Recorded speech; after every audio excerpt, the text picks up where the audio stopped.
Bismillahirrahmanirrahim. Assalamu alaikum dear students.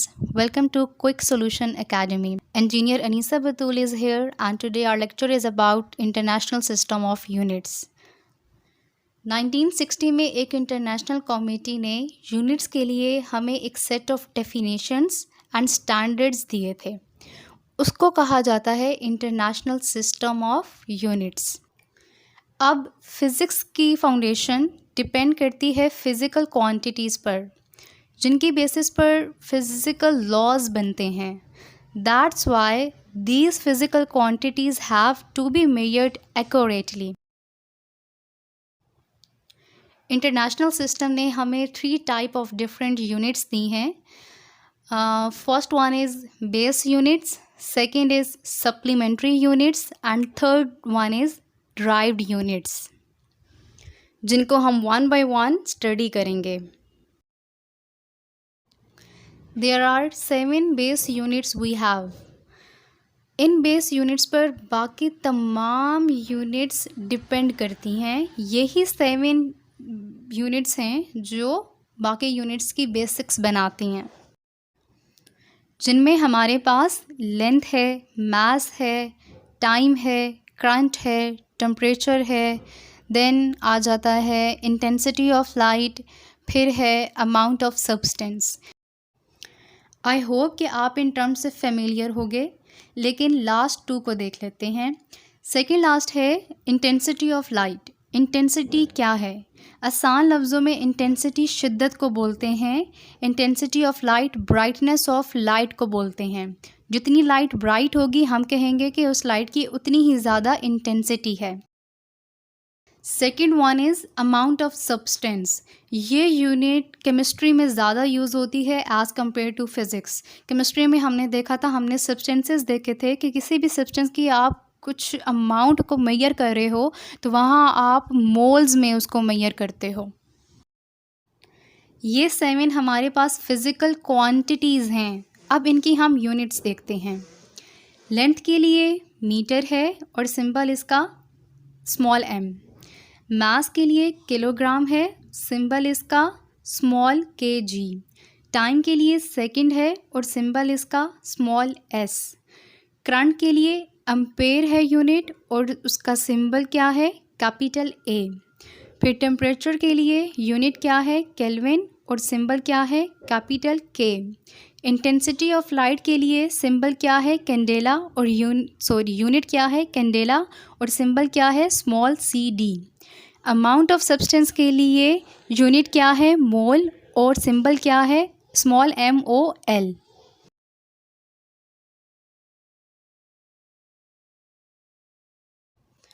Okay जी, अब supplementary units की तरफ आते हैं. इसमें हमारे पास 2 टाइप्स हैं, एक प्लेन एंगल और एक सॉलिड एंगल. सबसे पहले हम प्लेन एंगल को डिस्कस करते हैं. इसको समझने के लिए पहले हम एक सर्कल ड्रॉ करेंगे.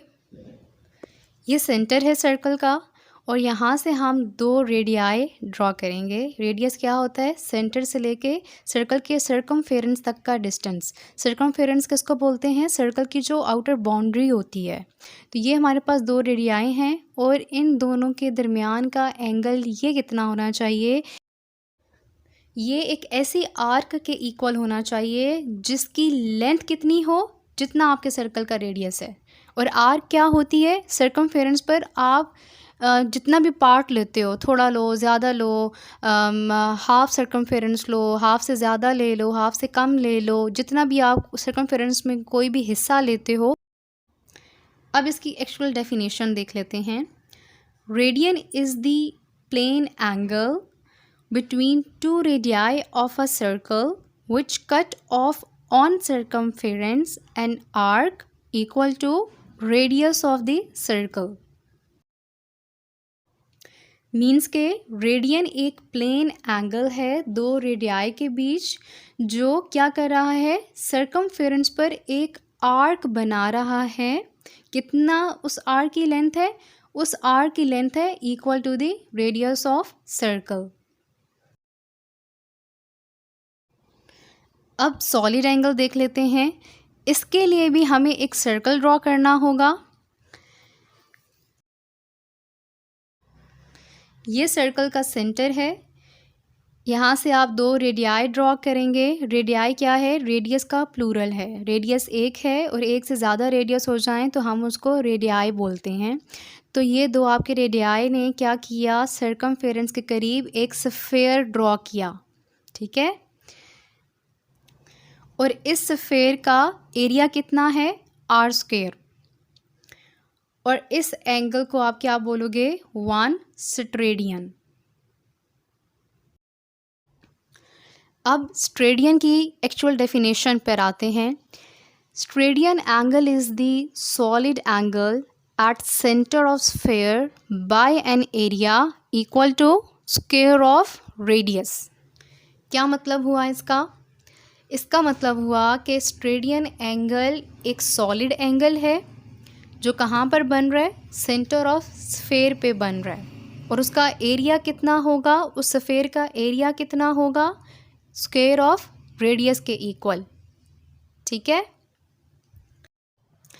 अब डियर स्टूडेंट्स, याद रखिएगा कि प्लेन एंगल आपका 2 डायमेंशनल एंगल होता है जो एक्स और वाई प्लेन के दरमियान में ही बनेगा, ठीक है। स्ट्रेडियन जबकि हमारे पास 3 डायमेंशनल में बनता है एंगल, इसीलिए बच्चे इस फिगर को भी देख कर कन्फ्यूज़ होते हैं। देखो बेटा, 3 डायमेंशन को हम बोर्ड पर ड्रॉ नहीं कर सकते, हम कॉपी पर कहीं भी हम ड्रॉ नहीं कर सकते, आप दिखाया नहीं जा सकता, ठीक है। इसीलिए बच्चे कंफ्यूज हो जाते हैं कि ये फिगर में सही से क्लियर ही नहीं हो रहा कि किस तरह से है, कहाँ पर है स्ट्रेडियन। अगर आप किसी एग्जांपल से समझना चाहते हो 3 डायमेंशन को, तो मैं आपको एक एग्जांपल देती हूँ कि आप जिस रूम में बैठे हो उस रूम का जो टॉप कॉर्नर है या बॉटम कॉर्नर ले लो, वहाँ से क्या हो रहा है? वहाँ से पार्टीशन हो रही है ना, 3 एजेस आपके दीवार के निकल रहे हैं, 3 एजेस मीन के 3 किनारे निकल रहे हैं। एक राइट को जा रहा है, एक लेफ़्ट को जा रहा है, तीसरा आपका या तो बॉटम को जा रहा है या आपका टॉप पे जा रहा है, ठीक है। तो ये आपका 3D है, वो जो कॉर्नर है ना वो 3D है। 3D में हमारे पास कितने एक्सेस होते हैं? हमारे पास 3 होते हैं ना, एक्स, वाई और जी, ठीक है। तो ये जो कॉर्नर ऑफ अ रूम है ना, इसको आप ले सकते हो 3 डायमेंशनल की एग्जांपल में समझाने के लिए, वरना ये भी 2 डायमेंशनल है, ये 3 डायमेंशनल रूम नहीं होता। ओके जी, ड्राइव्ड यूनिट्स पर आते हैं जो हमारी लास्ट टाइप है। ड्राइव्ड यूनिट्स वो यूनिट्स होती हैं जो बेस यूनिट्स और सप्लीमेंट्री यूनिट्स पर डिपेंड करती हैं, उनसे डिराइव हो कर निकलती हैं। इसमें हम ये नहीं कह सकते कि ये कितनी होती हैं, ये काफ़ी ज़्यादा हैं। हम कुछ देख लेते हैं, जैसे कि force, work, power, pressure, charge. ये हमारे पास फिज़िकल क्वांटिटीज़ हैं। अब इनकी हम यूनिट्स देखते हैं। फोर्स के लिए क्या है यूनिट है? न्यूटन। सिंबल क्या है? Capital N। वर्क के लिए क्या यूनिट है? जूल। सिंबल क्या है? Capital J। पावर के लिए क्या यूनिट होती है? वॉट। सिंबल क्या है? Capital W। प्रेशर के लिए यूनिट क्या है? पास्कल और सिंबल क्या होता है? कैपिटल P एंड साथ में स्मॉल a। चार्ज के लिए यूनिट क्या है? कूलम और सिंबल क्या है? Capital C। अब हम इन यूनिट्स की बेस यूनिट्स देख लेते हैं जिनसे ये डिराइव होकर बनी हैं। जैसे न्यूटन इक्वल होता है किलोग्राम मीटर पर सेकेंड स्क्वायर के, फिर जाउल न्यूटन मीटर भी लिखते हैं इसको, जो फर्दर इक्वल होता है किलोग्राम मीटर स्क्वायर पर सेकेंड स्क्वायर के। वॉट को हम कैसे लिख सकते हैं? जाउल पर सेकेंड। इसको फर्दर हम कैसे डिराइव करेंगे? किलोग्राम मीटर स्क्वायर पर क्यूबिक सेकेंड। फिर पास्कल को हम कैसे लिख सकते हैं? न्यूटन पर मीटर स्क्वायर। जो फर्दर किस में डिराइव कर सकते हैं उसको हम किलोग्राम पर मीटर पर सेकेंड स्क्वायर। इसी तरह से चार्ज को हम एम्पेयर सेकेंड भी लिख सकते हैं। तो डियर स्टूडेंट्स, यहाँ तक हमारा आज का लेक्चर एंड होता है। नेक्स्ट लेक्चर में हम ये देखेंगे कि जो राइट पर हमने बेस यूनिट्स लिखी हैं, किस तरह से उनसे डिराइव होकर ये डिराइव यूनिट्स बनती हैं, ये हम नेक्स्ट लेक्चर में सीखेंगे।